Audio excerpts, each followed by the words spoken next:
KCAL News Mornings.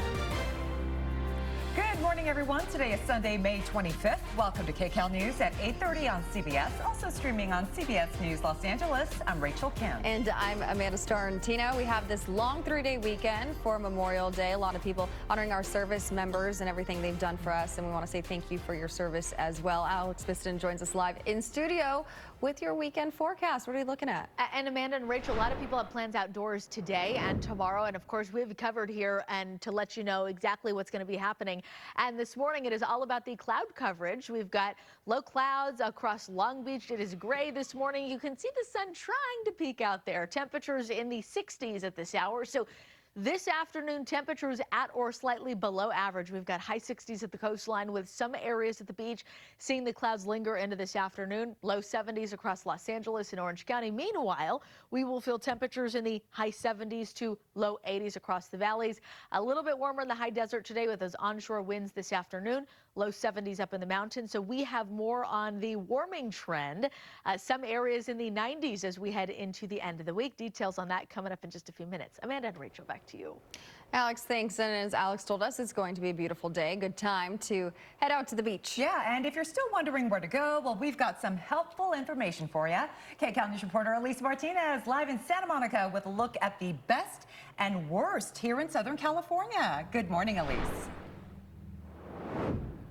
There's really more of the best on this list, but of course we do have to tell you which one was the worst. Heal the Bay is out with its best and worst beaches along our coast, and unfortunately the Santa Monica Pier made number 2 on its beach bummer list. Giving you a live look at Santa Monica this morning. It's absolutely beautiful outside, and we're starting to see some people get into the water and some more people on the sand as they get ready to be out for the Memorial Day weekend. Now, the top 10 dirtiest also included 4 in San Diego County. Number 1 is Playa Blanca in Baja California, Mexico. But again, coming right after Playa Blanca is the Santa Monica Pier at number 2. Now, the Heal the Bay report says the waters around the Santa Monica Pier are plagued by high levels of bacteria, raising the risk of illnesses like stomach flu, ear and upper respiratory infections, and even rashes. And this weekend, the LA County Department of Public Health issued a warning to people not to swim in the waters 100 yards up and down the coast from the pier. The Heal the Bay report is based on water quality data that's been collected over the last year. Here's what Heal the Bay's president had to say about Santa Monica's ranking. This is the 4th year in a row that Santa Monica Pier has made our beach bummer list. This year as California's most polluted beach. This iconic location, visited by millions each year, continues to struggle with high levels of bacteria pollution.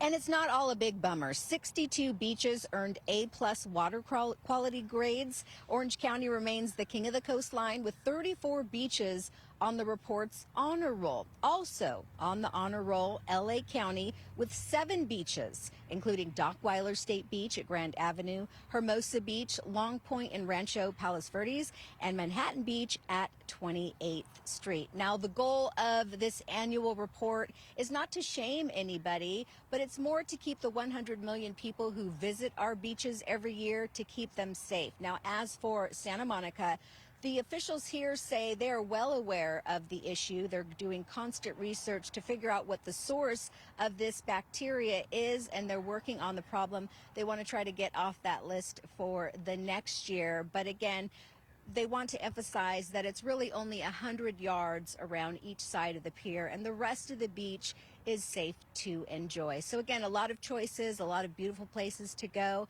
on this Memorial Day weekend. Live in Santa Monica, Elise Martinez, KCAL News. Appreciate the great info, Elise. Thank you.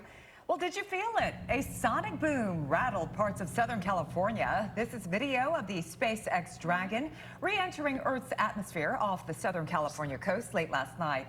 It created a loud sonic boom before splashing down into the water near Oceanside.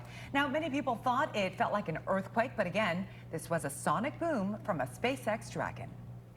Southwest will start operating a lot like other airlines next week with checked bag fees. Southwest has prided itself on its bags fly free policy, Flexible fares and open seating, but all of those perks are about to change. They made this announcement months ago in response to new economic outlooks. Starting Wednesday, Southwest will impose checked bag fees for new and updated bookings and introduce a basic fare type that does not allow changes, same-day standby or transferable flight credits.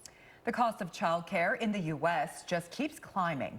Advocacy group Child Care Aware released a new report finding that prices rose 29% from 2020 to 2024, outpacing inflation. California is ranked amongst the most expensive. For one toddler and one infant, it's estimated parents will spend nearly $40,000 a year on childcare in this state.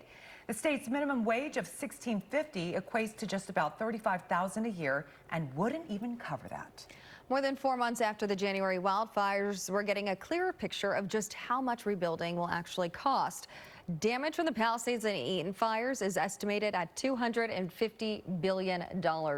More than 11,000 homes were destroyed, according to Redfin. Just 2 vacant lots were for sale in Altadena before the Eaton fire. Now that number has jumped to 90. We're going to see a trend